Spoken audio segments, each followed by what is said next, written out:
Bapak Ibu mengeluh, lalu ngresulo itu ngerundel, ya, mengeluh, ngresulo, sesuatu yang sebetulnya wajar. Ya, saya yakin kita semua pasti pernah mengeluh. Atau ada yang tidak pernah mengeluh dalam hidupnya. Jadi mengeluh itu sesuatu yang sesungguhnya wajar. Bahkan bisa menjadi cara untuk mengeluarkan keluh kesah hati supaya tidak stres. Jadi biasanya mengeluh dengan mengeluh. Nah, tetapi ketika orang sering mengeluh, ketika orang sering resulo, ya, atau gerundel itu tadi, itu bisa menjadi tanda negatif dari kesehatan mentalnya. Ya, jadi dalam batas wajar itu bisa dipahami. Tetapi ketika itu sudah terlalu, itu bisa menjadi indikasi negatif dari kesehatan mental seseorang. Karena orang yang sehat jiwanya cenderung bisa menerima keberadaan dirinya apa adanya. Dan bisa menerima juga keberadaan orang lain. Bahkan tidak memiliki curiga yang besar. Juga tidak mudah untuk protes terhadap sesuatu ketika ada hal yang mungkin tidak mengenakan dalam dirinya. Bahkan tidak pernah mungkin memprotes lalu menyalah-nyalahkan orang lain. Karena kalau itu terjadi berarti juga ada indikasi negatif dari kesehatan mental seseorang itu. Nah, Bapak Ibu yang dikasihi oleh Tuhan, perasaan tidak puas, perasaan mengeluh, lalu rasa iri hati terhadap orang lain, merasa curiga terhadap kebaikan orang lain, menganggap orang lain tidak adil, menganggap orang lain itu jahat, terlebih lagi ketika melakukan sebuah kebaikan kepada sesamanya. Inilah yang sebetulnya muncul. Khususnya di dalam bacaan kita Injil Matius pasal 20 ayat 1 sampai dengan ayat 16. Dalam cerita pemilik kebun anggur yang sedang mempekerjakan para pekerja di kebun anggurnya. Terutama perasaan tidak puas, mengeluh, iri hati, lalu punya kecurigaan dan menganggap orang lain tidak adil itu muncul dari justru mereka yang bekerja sejak pagi. Sejak pagi mereka bekerja dan mereka yang sesungguhnya bersepakat dengan Tuhan itu. Kalau kita lihat di dalam ayat 2, jadi setelah ia bersepakat dengan pekerja-pekerja itu mengenai upah sedinar sehari, lalu Tuhan si pemilik kebun anggur itu menyuruh mereka yang menganggur tadi untuk bekerja di kebun anggurnya dengan upah 1 dinar 1 hari. Dan menurut kamus Alkitab itu dikatakan bahwa 1 dinar itu layak. Dan memang itu upah untuk pekerja 1 hari. Dan kalau untuk hidup pun 1 hari dengan keluarganya itu cukup. Jadi saya membayangkan mungkin kalau di kita sekarang ini mungkin 100 sampai 200, 150, saya mungkin 200 gitu ya. Dan itu cukup. Makanya mereka bersepakat, lalu terjadilah mengenai perjanjian itu. Mereka bekerja. Nah, tetapi cerita ini tidak berhenti di situ karena Tuhan ini, ya saya tidak tahu, dia sering jalan-jalan gitu ya. Lalu mendapati orang-orang yang tidak bekerja. Nah, disitulah dia juga mempekerjakan orang-orang yang nganggur itu tadi untuk bekerja. Dan dikatakan di jam 9, lalu jam 3, bahkan juga jam 5 menjelang kebun itu tutup.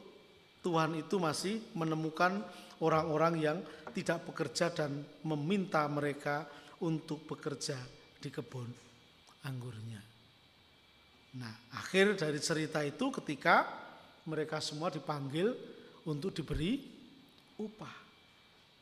Nah, ketika melihat upah yang sama antara yang dari pagi sampai yang kerja di sore hari itu, atau yang masuk di sore hari itu, disitulah mereka atau para pekerja yang sejak awal itu merasa tidak enak hati. Dikatakan dalam teks kita ayat 11 tadi, mereka bersungut-sungut. Nah, dalam sungutan itu mereka menggerutu. Dalam gerutu itu mereka protes. Dalam protes itu mereka iri hati. Dari iri hati itu mereka berpikir yang tidak berpikir negatif tentang tuannya, berpikir negatif tentang orang lain. Dan menjadi egois. Lalu umpatan atau gerutu itu tertuang di dalam ayat yang ke-12. Mereka, katanya, mereka yang masuk terakhir hanya bekerja 1 jam, engkau menyamakan mereka dengan kami yang sehari suntuk bekerja berat dan menanggung panas terik. Jadi dia ingin mengatakan tidak adil. Mengapa tidak adil? Karena mereka yang merasa bekerja lebih banyak, mereka yang bekerja waktunya lebih panjang, ternyata upahnya sama dengan orang yang baru masuk di tengah hari maupun juga dengan orang yang masuk di ujung hari. Tidak adil. Karena yang didapat rupanya sama. Nah, kalau begini caranya, ngapain saya dari pagi bekerja? Ngapain saya menghabiskan waktu lebih panjang? Ngapain saya tidak datang siang atau mungkin sore-sore saja? Mungkin itu yang ada di dalam hati dan pikirannya. Nah, tentu kita akan melihat saudara-saudara mengapa mereka menggerutu, mengapa mereka itu marah. Kalau kita lihat saudara-saudara, mereka ini menggerutu dan mereka ini marah karena melihat 1 dinar yang sama tadi. Ya kan? Karena mereka melihat 1 dinar yang sama antara dia dan orang-orang yang bekerja setelah dia. Jadi mereka melihat 1 dinar yang sama. Ini kan sesuatu yang perlu untuk direnungkan oleh siapapun. Karena hal ini juga kerap kali muncul di dalam kehidupan kita bersama. Dan itulah sebetulnya yang membuat mereka akhirnya marah. Jadi mereka itu sebetulnya iri. Itu yang pertama. Jadi karena iri. Iri merasa diri lebih baik tetapi tidak diberi prioritas. Iri karena merasa bekerja paling panjang tetapi diberi upah sama.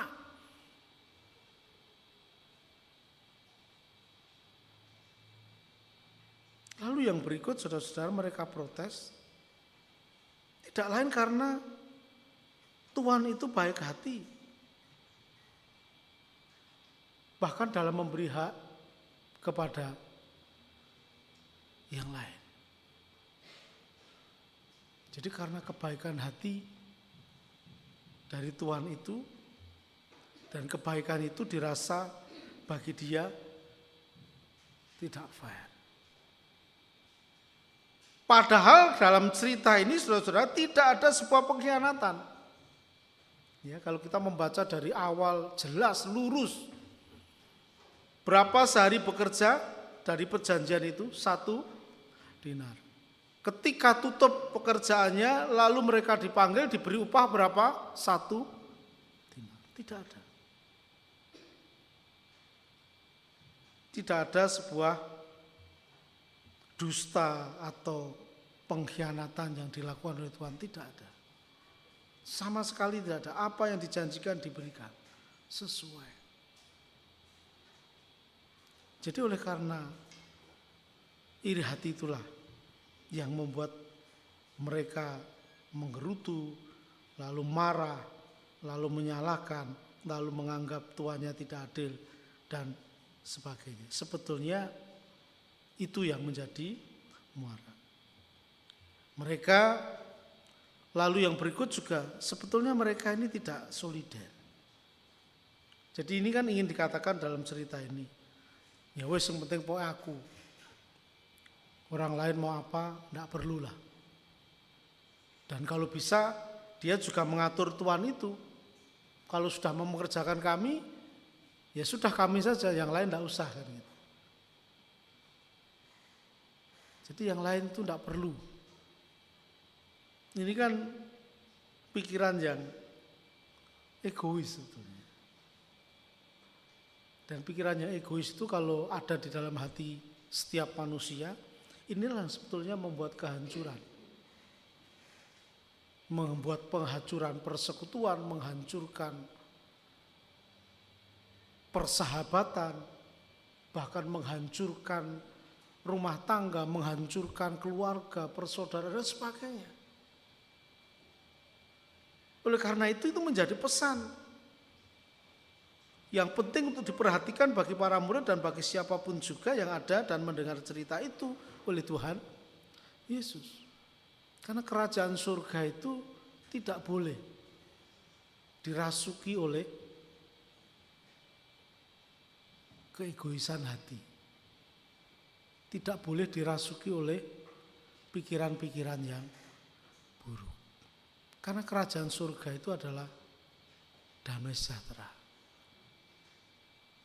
Kerajaan surga itu adalah belas kasih. Sehingga siapapun layak. Siapapun boleh asal dia mau. Asal dia siap, asal dia bersedia. Dan kebaikan Tuhan itu juga tidak dihitung waktu. Bahkan penjahat yang ada di kanan dan kiri Yesus itu, ketika salah satu meminta Yesus, ingatlah ketika engkau ada di Firdaus. Apa yang dikatakan Yesus? Saat ini juga engkau bersama aku di Firdaus. Enak dong ya toh? Enggak usah kateksasi. Enggak usah baptis, enggak usah pelayanan, enggak usah jadi penatua, enggak usah ngiringi musik. Enggak usah jadi jemaat yang tiap minggu ke gereja ya. Tapi saudara mau seperti itu? Enggak. Tentu yang bekerja lebih panjang itu punya sesuatu yang banyak. Punya waktu yang banyak, punya kebersamaan yang banyak, punya pengalaman yang pasti banyak. Mengapa hal yang baik itu harus dirasuki dengan pikiran-pikiran yang jahat, yang buruk, yang iri? Kan tidak perlu. Toh Tuhan punya prerogatif. Kalau Tuhan mau memberi sesuatu, membuat baik orang, memberi berkat, ya itu haknya Tuhan. Toh juga kita sendiri, saya sendiri katakanlah, atau kami sendiri ya kan gitu. Kalau kita mau melihat sungguh-sungguh kan banyak berkat. Tapi kita tidak menyadari karena tertutup iri hati dan melihat orang lain tadi. Akhirnya segala kebaikan yang sebetulnya Tuhan itu berikan, tidak nampak. Kesempatan yang sesungguhnya baik jadi buruk. Karena ego dan iri hati. Inilah yang diingatkan melalui renungan kita. Ini kan sama dengan bacaan kita yang pertama Yunus tadi. Maunya juga seperti itu biar aja orang Niniwe itu hancur lebur beno mursal kan gitu. Isbeno itu memang harusnya dia seperti itu dihukum ben kapok kan gitu ya. Ngapain ya harus diberi peringatan nanti mereka bertobat malah diampuni, ngapain ngebak-ngebaki kan gitu. Biar aja mereka jadi dihukum kan. Tapi pikiran Allah tidak begitu.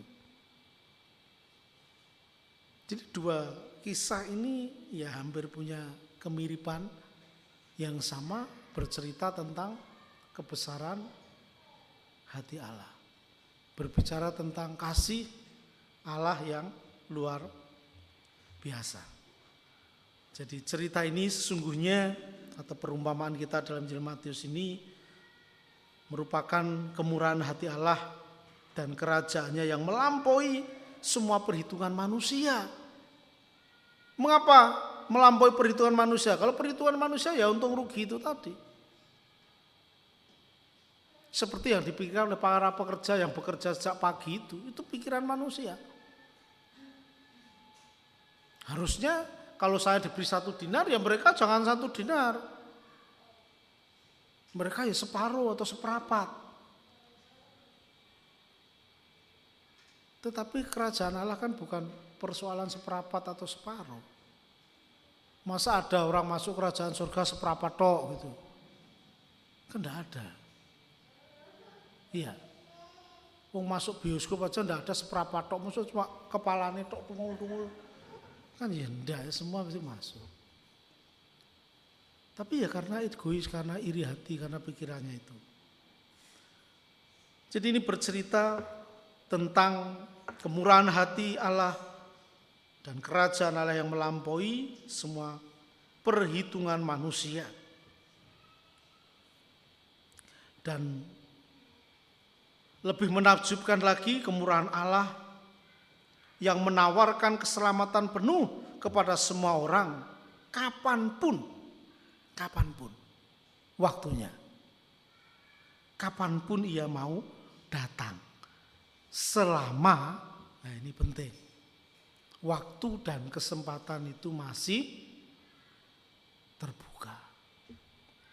Karena juga ada waktu dan kesempatan itu sudah tidak ada lagi. Nah makanya waktu dan kesempatan itu yang tentunya harus ditangkap dan dimanfaatkan dengan sebaik-baiknya. Nah, kalau berbicara tentang waktu dan kesempatan dari Tuhan, nah ini semua tidak tahu. Tidak ada orang yang tahu. Nah makanya kita siapapun harus senantiasa waspada dan tidak boleh untuk mengulur-ngulur waktu. Ketika ada kesempatan untuk berbuat baik, ya berbuat baiklah. Ketika ada kesempatan untuk masih bisa melayani, ya lakukanlah pelayanan. Ketika ada kesempatan untuk bertobat, ya segeralah bertobat. Tidak usah menunggu, tidak usah mengulur. Karena waktu dan kesempatan itu kita semua tidak tahu. Bisa jadi kita pulang dari sini, nama kita tinggal almarhum. Bisa. Tidak usah melalui sakit, tidak usah melalui apa. Kesandung aja itu bisa meninggal. Ya. Jadi juga jangan bermain, wah nantilah besok, tidak. Jadi sebetulnya teks ini juga, ketika Tuhan itu keluar di sore hari, lalu melihat pekerja yang menganggur atau orang menganggur, kamu mau bekerja? Mereka langsung masuk dan bersyukurlah sehingga mereka juga beroleh kesempatan dan anugerah yang besar dari sang tuan pemilik kebun anggur. Nah, inilah saudara-saudara yang penting bagi kita untuk kita bersama menyadari bahwa Allah kita sesungguhnya Allah yang adil dan Tuhan kita adalah Tuhan yang penuh pemurah. Oleh karena itu tentu kita sebagai umatnya kita juga diminta, kita juga harus bersedia untuk memiliki kemurahan hati.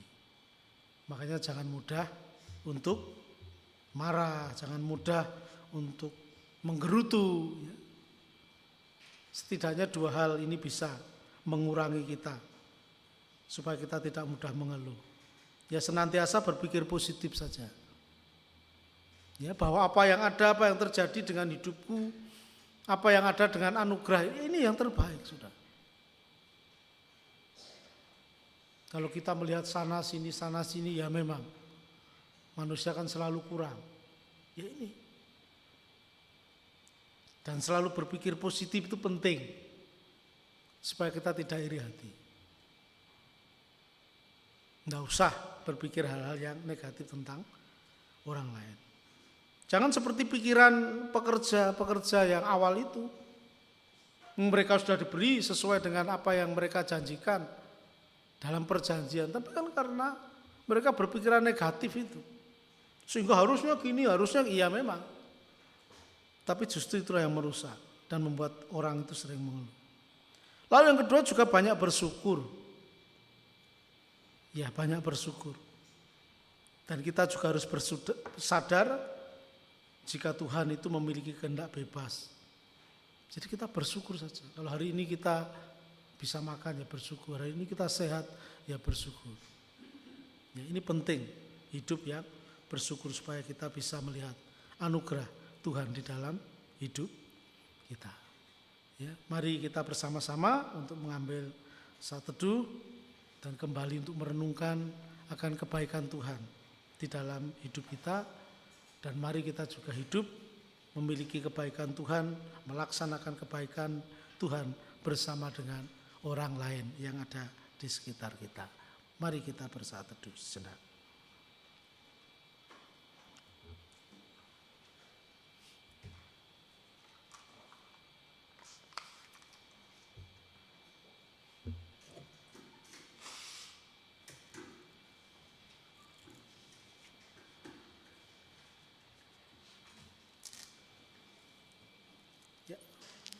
Ya, saya akan ada satu persembahan pujian. Semoga tidak lengket lagi karena tadi pagi itu sempat lengket. Saya akan diiringi oleh jemaat saya. Jadi Pak Pras, Pak Herman langsung ketawa. Ya, jadi saya diiringi jemaat saya Pak Pras.